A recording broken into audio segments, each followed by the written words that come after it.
யோப்பா பட்டணம். இதன் அர்த்தம் அழகானது. இன்று இது நவீன டெல் அவிவ் நகரின் ஒரு பகுதியாகும். பழைய ஏற்பாட்டு காலத்தில் இஸ்ரவேலுக்குள் கடல் வழியாக பொருட்கள் வருவதற்கான முக்கிய நுழைவாயிலாக இது திகழ்ந்தது. கானான் தேசம் பங்கிடப்பட்ட போது யோப்பா பட்டணம் தான் கோத்திரத்தாருக்கு ஒதுக்கப்பட்ட எல்லைக்கு எதிரே இருந்தது.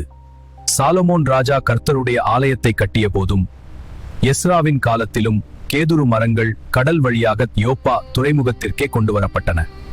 யோனா தீர்க்கதரிசி நினிவேக்கு செல்ல விரும்பாமல் கர்த்தருடைய சமூகத்திலிருந்து விலகி ஓடிப்போக நினைத்த போது அவர் வந்து இறங்கிய இடம் யோப்பா.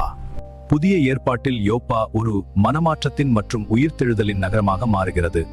இங்கேதான் பேதுரு ஜெபித்து மரித்துப்போன தபித்தாளை உயிரோடு எழுப்பினார். பேதுரு யோப்பாவில் சீமோன் என்னும் தோல் பதனிடுகிறவன் வீட்டில் தங்கினார். யூத சட்டப்படி தோல் பதனிடுதல் ஒரு தீட்டான தொழில். பேதுரு அங்கே தங்கியதும் பேதுரு கண்ட தரிசனம் புறஜாதிகளுக்கு தேவனுடைய இரட்சிப்பை உறுதிப்படுத்தியது.